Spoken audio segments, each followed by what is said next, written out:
Welcome to the Explainer. So, if you've got crypto and you live in India, you've probably wondered how to actually get that money into your hands. Most people think converting crypto into cash in India is just one simple button. But trust me, the reality is much more complicated. Today, we're tackling this massive topic to help you navigate the exact realities, the rules, and the complexities of cashing out your cryptocurrency safely and legally. We're not just talking theory here. We're getting into real, practical execution for the landscape we live in today. Okay, let's dive right into this. You hit sell, and boom, the rupees instantly land in your bank, right? Well, not exactly. The reality is far more complicated than a one-click cash out. Fees, taxes, strict KYC rules, withdrawal limits, and even the platform you choose completely dictate how much of that money actually reaches your bank account safely. Here is our roadmap for today. We're going to cover the reality and methods, your step-by-step action plan, understanding taxes and fees, avoiding scams and freezes, and finally, common mistakes and expectations. By the time we wrap up this explainer, you're going to have a clear, structured path to safely move your digital assets into your Indian bank account. Before we even start looking at specific platforms, we have to talk about the invisible factors at play. These are the legitimate hurdles that make cashing out complex. We're talking about strict verification by the Financial Intelligence Unit, or FIU-IND, a flat 30% tax, a 1% TDS, and the very real risk of peer-to-peer bank account freezes. We need to drop the myth of a completely risk-free or totally anonymous cash out in India right now. The system is heavily monitored, so doing it right is absolutely your best defense. Section 1. The reality and methods. Exploring the top ways to convert crypto to INR. Let's see how different platforms use vastly different withdrawal systems. Now, what's really interesting about this comparison is the clear contrast between your two main options. First up, we've got centralized exchanges, or CEXs, like Mudrex or CoinDCX. These are fully FAR registered, they're simple to use, they handle your TDS automatically, and they allow direct bank withdrawals. The trade-off? You're paying their trading fees and trusting them to hold your assets. On the flip side, we have peer-to-peer or P2P trading on platforms like Binance. You get flexible pricing and lower fees, but you are taking on massive counterparty risk. You're trading directly with strangers, which opens you up to severe scams and potential bank account freezes. Moving on to Section 2, your step-by-step action plan. This is the beginner's roadmap to a safe withdrawal. I'm going to act as your safe navigator here and guide you through the core physical execution of a trade.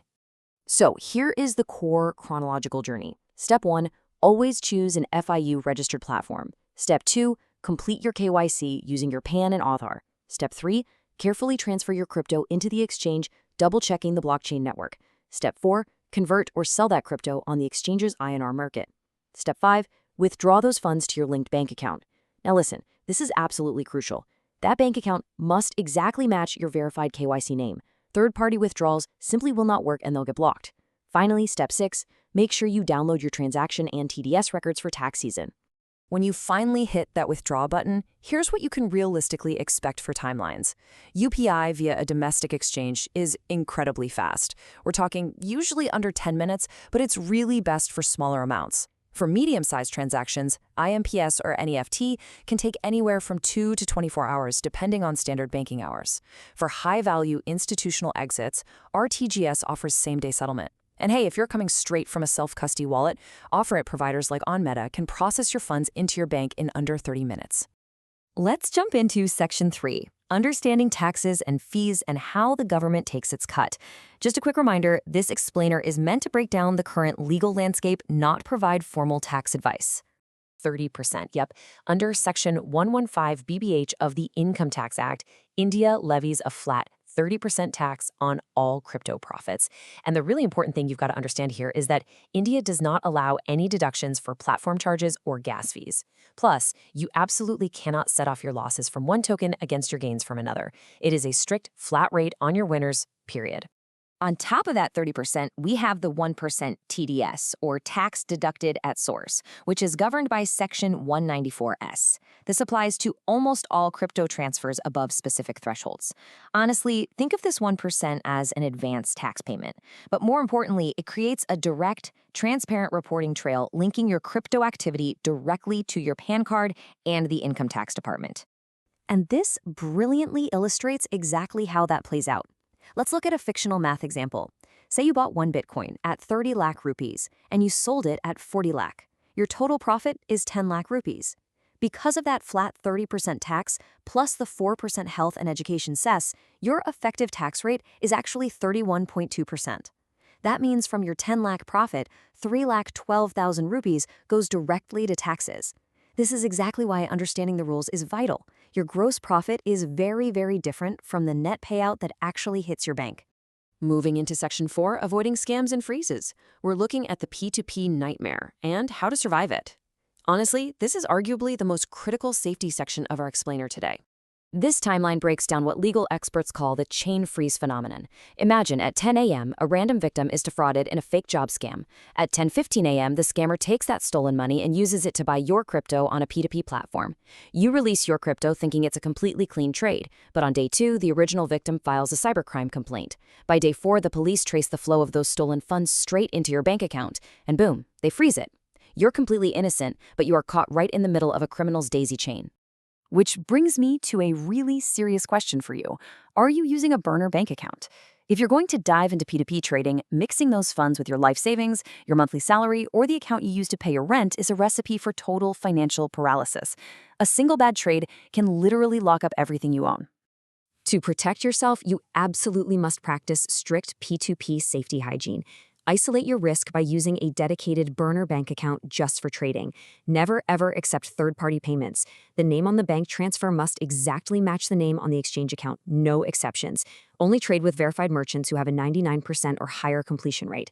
Advise buyers to leave their payment remarks blank so they don't trigger automated bank flags. And always keep complete chat logs and receipts as evidence, just in case you ever have to prove your innocence to a cyber cell. Let's move to Section 5. Common mistakes and expectations, and see how this builds into fictional scenarios of success and failure. Look at the stark difference between these two scenarios. First, we have Amit's safe execution. He uses a regulated FIU-registered exchange, his 1% TDS is handled automatically for him, and he cleanly withdraws via IMPS to his linked account. He sleeps well at night. Conversely, we have Rahul's critical mistake. Trying to save a tiny fraction on fees, he uses an unregulated offshore P2P platform, ignores the basic rules, and accepts a third-party payment. The result? Stolen funds enter his account, and his entire salary is frozen by law enforcement. Compliance, liquidity, and security matter so much more than chasing the absolute lowest fee. Let's wrap up with some rapid-fire beginner red flags to avoid. Number 1, never rush your transfers. Sending crypto to the wrong blockchain network means those funds are just gone forever. Don't ignore the math of exchange fees and withdrawal limits. Stop using unverified offshore platforms that expose you to major regulatory crackdowns. Be incredibly wary of fake customer support claiming they can unfreeze your funds on social media. They can't. It's a scam. And lastly, never fail to download your complete transaction histories, because when tax season arrives, you are going to need those exact records for your ITR filings. I want to leave you with this provocative final thought. Is the convenience of a quick, anonymous trade really worth the risk of having your entire bank account frozen? The idea of a one-button, consequence-free cash-out in India is a total myth. But by using registered platforms, verifying your counterparties, paying your taxes, and keeping meticulous records, you can absolutely turn your digital wealth into real-world cash safely and legally. Thanks for joining me on The Explainer today. Keep learning, keep building, and stay safe out there.